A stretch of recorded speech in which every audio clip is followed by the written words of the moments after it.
নির্বাচনে জামায়াত কোনো জোট করবে না, সিলেটে জানালেন আমির। এনসিপি এককভাবে নির্বাচনের প্রস্তুতি নিচ্ছে, আবারও বললেন নাহিদ ইসলাম। চকরিয়ায় যাত্রীবাহী বাস ও মাইক্রোবাসের সংঘর্ষে 5 জন নিহত। এবং পর্যটক নেই, সেন্ট মার্টিন রুটে জাহাজ না চালানোর সিদ্ধান্তে অনড় মালিক পক্ষ।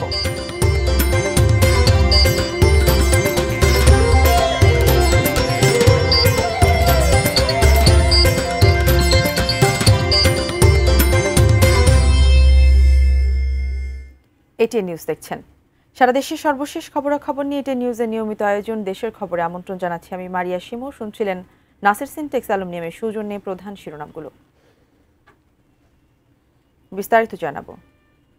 নির্বাচনকে কেন্দ্র করে জামায়াতে ইসলামীর জোট করার কোনো সম্ভাবনা নেই বলে জানিয়েছেন দলটির আমির ডাক্তার শফিকুর রহমান। তবে তিনি নির্বাচনী সমঝোতার সম্ভাবনা উড়িয়ে দেননি। বলেছেন, দ্রুতই জামায়াত তাদের চূড়ান্ত প্রার্থী তালিকা প্রকাশ করবে এবং তা সঠিক সময়ে ঘোষণা করা হবে। পুনরায় আমির নির্বাচিত হওয়ার পর প্রথম সিলেট সফরে গিয়ে সকালে ওসমানী আন্তর্জাতিক বিমানবন্দরের সাংবাদিকদের সঙ্গে আলাপকালে তিনি এসব কথা বলেন। ডাক্তার শফিকুর রহমান জানান, জামায়াত সবাইকে নিয়ে আগামী ফেব্রুয়ারিতে নির্বাচন আদায় করে নেবে।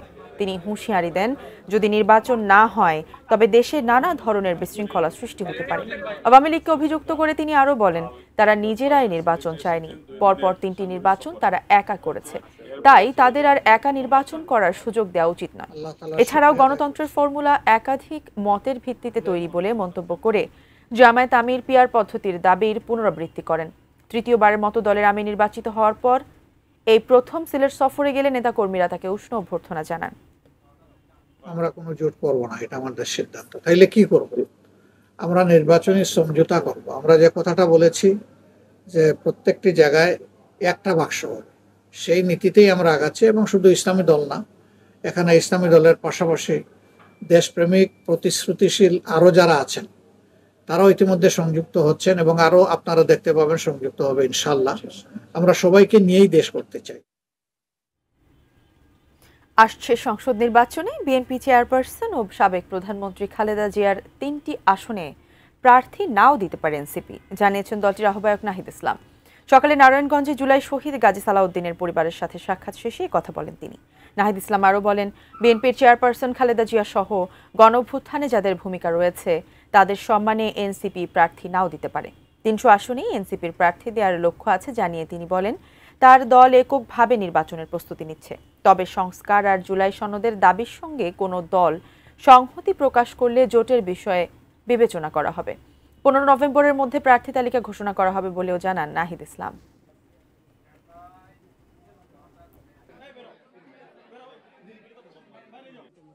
আমরা এককভাবে নির্বাচনের প্রস্তুতি নিচ্ছি এবং সেক্ষেত্রে আমরা 300 আসনই আমাদের লক্ষ্য।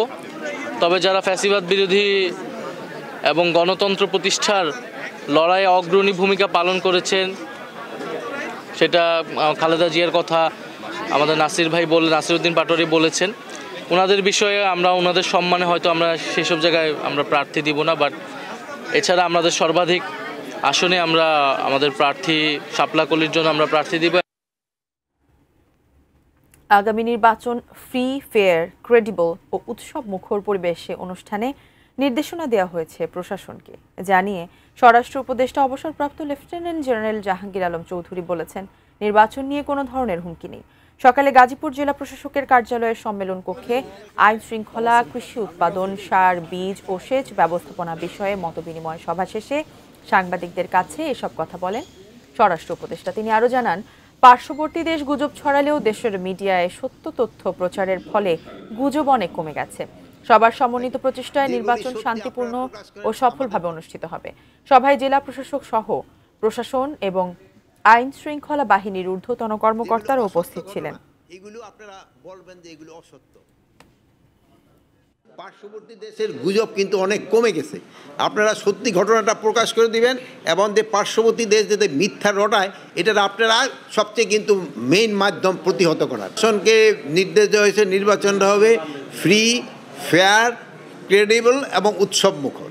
এইটা করার জন্য প্রশাসন যেন সব ধরনের কাজ করে। না, কোনো ধরনের হুমকি নেই, নির্বাচন খুব ভালোভাবে হয়ে যাবে আল্লাহ। কক্সবাজারের চকরিয়ায় বাস মাইক্রোবাসের সংঘর্ষে একই পরিবারের 5 জনের মর্মান্তিক মৃত্যু হয়েছে। সড়ক দুর্ঘটনায় সিলেটের খাদিমপাড়ায় নিহত হয়েছেন আরও একজন। মালুমঘাট হাইওয়ে ফাঁড়ির ওসি মেহেদি হাসান জানান, সকাল 10টার দিকে চট্টগ্রামমুখী মার্শা পরিবহনের যাত্রীবাহী বাসের সঙ্গে একটি মাইক্রোবাসের মুখোমুখি সংঘর্ষ হয়। মাইক্রোবাসটি কক্সবাজারের দিকে যাচ্ছিল। দুর্ঘটনার পর দুটি গাড়ি দুমড়ে মুচড়ে যায়। ঘটনাস্থলেই 2 জনের মৃত্যু হয়। আহত 5 জনকে উদ্ধার করে চকরিয়া উপজেলা স্বাস্থ্য কমপ্লেক্সে নেওয়া হলে সেখানে আরও 3 জনকে মৃত ঘোষণা করেন চিকিৎসক। নিহতরা সবাই মাইক্রোবাসের যাত্রী ছিলেন, যাদের মধ্যে 4 জন নারী ও 1 শিশু রয়েছে। তাৎক্ষণিকভাবে নিহতদের পরিচয় জানা না গেলেও তারা একই পরিবারের সদস্য বলে ধারণা করা হচ্ছে। প্রায় একই সময়ে সিলেট সদর উপজেলার খাদিমপাড়ায় ট্রাক ও সিএনজি চালিত অটোরিকশার মুখোমুখি সংঘর্ষে সিএনজি চালকের মৃত্যু হয়েছে, আহত হয়েছেন আরও 4 জন। আহতদের Sylhet MAG Osmani medical college হাসপাতালে ভর্তি করা হয়েছে।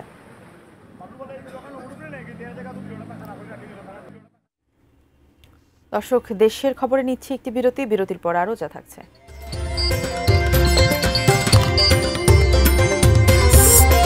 রেললাইন মেরামতের ব্যয়বহুল যন্ত্র তৈরি হচ্ছে ঈশ্বরদীতে।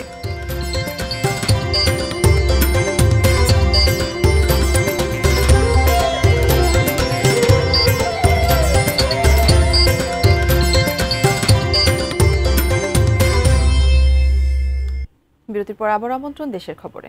সুন্দরবনের দুবলার চরে পুণ্য স্নানের মধ্য দিয়ে শেষ হলো হিন্দু ধর্মাবলম্বীদের ঐতিহ্যবাহী রাস উৎসব। বুধবার ভোরে জোয়ারের পানিতে দাঁড়িয়ে ভগবান শ্রীকৃষ্ণের প্রতি প্রার্থনা ও মনোবাসনা পূরণের আশায় হাজারো পুণ্যার্থী অংশ নেন এ ধর্মীয় আচার অনুষ্ঠানে। মঙ্গলবার সন্ধ্যায় সন্ধ্যা পূজা ও নানা ধর্মীয় আনুষ্ঠানিকতার মধ্য দিয়ে শুরু হয় এই রাস উৎসব। এর আগে দেশের বিভিন্ন প্রান্ত থেকে লঞ্চ, ট্রলার ও নৌকায় করে ভক্তরা যান দুবলার চরে। তারা অংশ নেন পূজা আরাধনায়। 3 দিনের উৎসবে পুণ্য স্নান শেষে দুবলার চর ছাড়তে শুরু করেন ভক্তরা।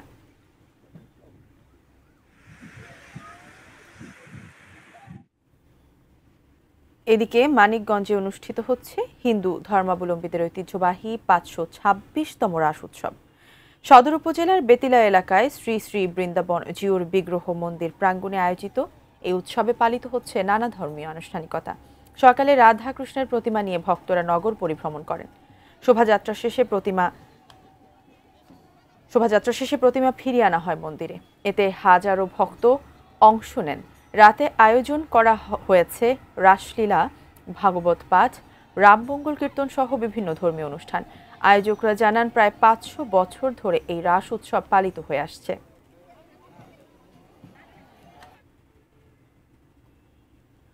উৎসাহ, উদ্দীপনা আর বর্ণাঢ্য আয়োজনের মধ্য দিয়ে বান্দরবানে অনুষ্ঠিত হয়েছে বৌদ্ধ সম্প্রদায়ের শতবর্ষের ঐতিহ্যবাহী মহাপিণ্ডদান উৎসব। সকালে শহরের উজানিপাড়া বৌদ্ধ মন্দির থেকে শুরু হয় ভিক্ষু সংঘের শোভাযাত্রা। এতে বান্দরবানের 1.5 শতাধিক মন্দিরের ভিক্ষুরা অংশ নেন। নতুন পোশাকে সজ্জিত নারী পুরুষ দায়ক দায়িকারা পুণ্য লাভের আশায় ভিক্ষুদের মাঝে ভাতের পিণ্ড ও নিত্য প্রয়োজনীয় সামগ্রী উৎসর্গ করেন। পিণ্ডদান শেষে বৌদ্ধ মূর্তি পূজা ও নগদ অর্থ দান করেন বৌদ্ধ ধর্মাবলম্বীরা। শহরের জাদিপাড়া, উজানিপাড়া, মধ্যমপাড়া ও রাজবাড়ি এলাকায় ভিক্ষুদের পিণ্ডদান দেখতে ভিড় করেন স্থানীয় পর্যটকরা। আষাঢ়ী পূর্ণিমা থেকে আশ্বিনী পূর্ণিমা পর্যন্ত বর্ষা বা শেষে কঠিন চিবরদান উৎসবের পর এই পিণ্ডদান উৎসবের আয়োজন করা হয়।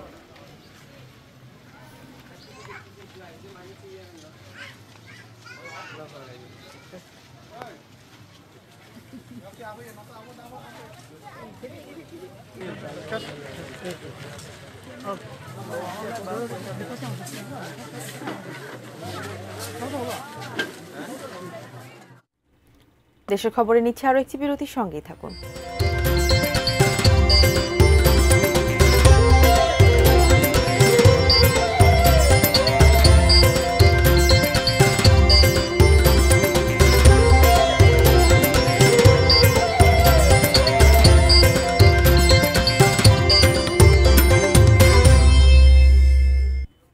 বিরতির পর আবারও আমন্ত্রণ, দেখছেন দেশের খবর। সার ডিলার নিয়োগ ও সার বিতরণ সংক্রান্ত সমন্বিত নীতিমালা 2009 বহাল রাখা সহ 4 দফা দাবিতে যশোরে সংবাদ সম্মেলন করেছে বাংলাদেশ ফার্টিলাইজার অ্যাসোসিয়েশন। দুপুরে যশোর প্রেস ক্লাবে খুলনা ও বরিশাল বিভাগে আয়োজিত সংবাদ সম্মেলনে লিখিত বক্তব্য পাঠ করেন সংগঠনের সিনিয়র ভাইস চেয়ারম্যান ও যশোর শাখার সভাপতি শাহজালাল হোসেন। তিনি জানান, গত 30 বছর ধরে সারা দেশে 5600 ডিলার নিয়মিতভাবে সার বিতরণে যুক্ত আছেন, কিন্তু কোনো অনিয়মের অভিযোগ না থাকলেও সরকার হঠাৎ করে নীতিমালায় পরিবর্তন এনেছে। নতুন সিদ্ধান্ত অনুযায়ী প্রতি ইউনিয়নে 1 জনের পরিবর্তে 3 জন ডিলার নিয়োগ এবং 9 জন খুচরা বিক্রেতার অনুমোদন বাতিল করা হয়েছে। এর ফলে হাজারো ডিলার ও বিক্রেতা ক্ষতিগ্রস্ত হবেন। বিসিআইসি সার ডিলারদের কমিশন বৃদ্ধি, জেলার চাহিদা অনুযায়ী সার সরবরাহ এবং বেসরকারি পর্যায়ে নন ইউরিয়া সার আমদানির সুযোগ বাড়ানোর দাবি জানানো হয় সংবাদ সম্মেলনে। আমরা সরকারের কাছে দাবি করেছি যে না, এই নীতিমালা এখন বাস্তবায়ন করা যাবে না। যে 2009-এর নীতিমালা আছে, এই নীতিমালাটা বহাল রাখতে হবে। সকল সেক্টরের লোককে নিয়ে বসে একটা নীতিমালা বাস্তবায়ন করতে হবে। হুট করে একটা নীতিমালা চাপিয়ে দেওয়া যাবে না। দুর্ঘটনায় ক্ষতিগ্রস্ত রেলপথ মেরামতের গুরুত্বপূর্ণ যন্ত্র তৈরি করেছেন পাকশী রেলওয়ে বিভাগের প্রকৌশলী ও কর্মীরা। কারিগরি পরীক্ষায় উত্তীর্ণ হলে এসব যন্ত্র রেল মেরামতে ব্যয় সাশ্রয় যেমন করবে, আনবে গতি। পাবনা থেকে রিজভি জোর রিপোর্ট, ক্যামেরায় ছিলেন মিলন মাহমুদ। 50 বছর গড় আয়ুষ্কাল হিসেবে দেশের 70% রেলপথই মেয়াদ উত্তীর্ণ। যাত্রীদের চাহিদায় প্রতিটি রুটেই বেড়েছে ট্রেন। ক্ষয়িষ্ণু পথে প্রায়শই ঘটছে লাইনচ্যুতির মতো দুর্ঘটনা। গাড়ি লাইনচ্যুত হলে ভেঙে যায় রেল লাইন। মেরামতে প্রয়োজন হয় শক্তিশালী কাটিং ও ড্রিল মেশিন। বিদেশ থেকে আনা সেসব ব্যয়বহুল যন্ত্র অপ্রতুল, ফলে মেরামতের কাজে দীর্ঘ সময় লেগে যায়। শিডিউল বিপর্যয় ঘটে রেলের সূচিতে। এ সংকট সমাধানে বড় সফলতা পেয়েছেন পশ্চিমাঞ্চল রেলের বিভাগীয় প্রকৌশলী নাজিব কায়সার। সহকর্মীদের নিয়ে ঈশ্বরদী জংশনের ছোট্ট ওয়ার্কশপে দেশীয় প্রযুক্তিতেই তৈরি করেছেন রেল কাটিং ও ড্রিল মেশিন। যদি আমাদের কোথাও রেল লাইনে ফাটল দেখা দেয় বা রেল লাইন কোথাও ভেঙে গেল, তখন দ্রুত রেল লাইন মেরামত করে যাত্রী সাধারণের নিরাপত্তা নিশ্চিত করে ট্রেন চলাচল স্বাভাবিক রাখার জন্য আমার কাটিং মেশিন তখন প্রয়োজন হয়। আর আগে যে আমাদের হ্যাকসো ব্লেড দিয়ে 1 থেকে 1.5 ঘন্টা লাগতো কাটতে, তারপর আমরা ফিট দিতাম, গাড়ি অনেকক্ষণ মার খাইতো। আর এখন বর্তমান যেগুলো আছে এগুলো কোনো গাড়ি ঘোড়া মার খায় না। জার্মানির প্রতিটি রেল কাটিং ও ড্রিল মেশিন আমদানিতে খরচ কমপক্ষে 7 থেকে 10 লাখ টাকা। নিজেদের কারখানায় মাত্র 27,000 টাকায় কাটিং ও 50,000 টাকায় ড্রিল মেশিন তৈরি করেছেন এই প্রকৌশলী। এই ওয়ার্কশপে যারা এখানে কারিগর হিসেবে রয়েছেন তাদের সাথে আমি কথা বলেছি। তারা বলল, স্যার আমরা মেশিন বানাতে পারবো। তাদেরকে আমরা একটা ডেমো দিলাম, তারা সেটা দেখে এটা চেষ্টা করেছে এবং আমরা সফলভাবে এটা মাঠ পর্যায়ে পরীক্ষা করতে পেরেছি। আমরা এই মেশিনটা মাত্র 11 দিনে বানাতে সক্ষম হয়েছে। পরীক্ষামূলকভাবে নাজিব কায়সারের তৈরি যন্ত্রগুলির ব্যবহার করছেন রেলকর্মীরা। স্থায়িত্ব ও মান যাচাই উত্তীর্ণ হলে বড় পরিসরে তৈরি করা হবে। কোনো সমস্যা হয় তখন এখান থেকে আমরা যন্ত্রাংশ নিয়ে লোক পাঠিয়ে ওখানে মেরামত করতে পারি। আর একটা হলো যে যদি সম্ভব হয় তাহলে যন্ত্রাংশটা ওখান থেকে এখানে মেরামত করে আবার ওখানে পাঠানো হয়। তো সেই ক্ষেত্রে এটা আমাদের সময় ব্যয় এগুলো সাশ্রয় হবে। দেশীয় প্রযুক্তিতে তৈরি কাটিং মেশিনে প্রস্থ বরাবর রেলের পাত কাটা যায় 1 মিনিট 20 সেকেন্ডে, যা জার্মানি মেশিনের চেয়েও দ্রুত গতির বলে দাবি করা হচ্ছে। Bijoy, ATN news, Pabna. Cox's Bazar Saint Martin নৌ রুটে চলছে না পর্যটকবাহী জাহাজ। নভেম্বর মাসে দ্বীপের পথে জাহাজ না চালানোর সিদ্ধান্তে অনড় মালিক পক্ষ। রাত্রিযাপন নিষিদ্ধ থাকায় দীর্ঘ সমুদ্রযাত্রা শেষে অল্প সময়ের জন্য সেন্ট মার্টিন ভ্রমণে আগ্রহী নন পর্যটকরাও। বিকল্প হিসেবে সরকারিভাবে জাহাজ চলাচলের উদ্যোগ নেয়ার পরামর্শ পরিবেশবাদীদের। অর্পণ বড়ুয়ার পাঠানো তথ্য, কামরুল হাসানের ছবিতে ডেস্ক রিপোর্ট।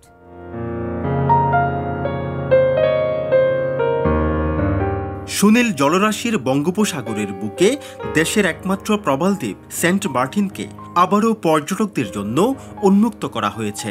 1 নভেম্বর থেকে ভ্রমণ করা যাবে। রাত্রিযাপন করা যাবে শুধু ডিসেম্বর ও জানুয়ারিতে। তবে করতে হবে অনলাইনে রেজিস্ট্রেশন এবং পরিবেশ সুরক্ষায় মানতে হবে 12টি নির্দেশনা। ট্যুর অপারেটরদের অভিযোগ, পর্যটকদের সাড়া থাকলেও যাত্রী সংকটের অজুহাতে দ্বীপের পথে যাচ্ছে না জাহাজ। টেকনাফ অথবা ইনানি থেকে যদি জাহাজ চলাচলের সুযোগ করে দেয়, সেক্ষেত্রে দিনে গিয়ে দিনে আসা সম্ভব। অন্যথায় আমরা ডিসেম্বরের আগে কোনোভাবে জাহাজ চলাচল করা সম্ভব নয়। পরিবেশবাদীরা মনে করেন 80% পর্যটক দিনে গিয়ে দিনে ফিরে আসতে আগ্রহী। সরকারিভাবে এই রুটে জাহাজ চলাচলের উদ্যোগ নেওয়ার পরামর্শ তাদের। মূলত তারা জিম্মি করে রেখেছে পর্যটকদের, এবং সেন্ট মার্টিন যারা ব্যবসায়ী যারা প্রস্তুত ছিল তাদেরও তারা জিম্মি করে ফেলেছে। এদিকে পর্যটক গমন সীমিত করায় দ্বীপবাসীর জীবন জীবিকাও পড়েছে গভীর সংকটে। এরই মাঝে জীবিকার তাগিদে দ্বীপ ছেড়েছেন অনেকেই। নভেম্বর থেকে ফেব্রুয়ারি পর্যন্ত 4 মাস সেন্ট মার্টিনে রাত্রি যাপনের সুযোগ দেওয়ার দাবি দ্বীপবাসীর। 9 মাস বন্ধতে খুব হাহাকার অবস্থা গেছে। কারো বাড়িতে এমন ছিল যে চাউল ছিল না, আর যারা ফিশিং 22 দিন বন্ধ, 65 দিন বন্ধ, এভাবে বন্ধ মিলাইতে তেমন অনেক খারাপ অবস্থায় ছিল। যাত্রী পেলে নভেম্বরে যাতে জাহাজ চলাচল শুরু করা যায় এ বিষয়ে মালিক সমিতির সাথে আলোচনা চলছে বলে জানিয়েছে প্রশাসন। যাত্রীর জন্য অপেক্ষা করতেছে, যাত্রী পেলে তারা চালানো শুরু করবে। আমরা তাদের সাথে সার্বক্ষণিক যোগাযোগ রাখতেছি যেন তারা দ্রুত জাহাজ চালানো শুরু করে। অর্পণ বড়ুয়া, এটিএন নিউজ, কক্সবাজার। শেষ করব দেশের খবর, তবে তার আগে নাসির সিনটেক্স অ্যালুমিনিয়ামের সৌজন্যে শিরোনামগুলো আরও একবার।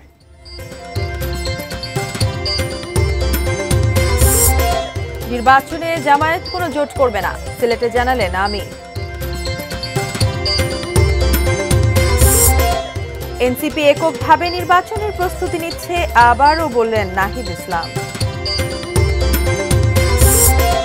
চকরিয়ায় যাত্রীবাহী বাস ও মাইক্রোবাসের সংঘর্ষে 5 জন নিহত। পর্যটক নেই, সেন্ট মার্টিন রুটে জাহাজ না চালানোর সিদ্ধান্তে অনড় মালিক পক্ষ। এবং রেললাইন মেরামতের ব্যয়বহুল যন্ত্র তৈরি হচ্ছে ঈশ্বরদীতে।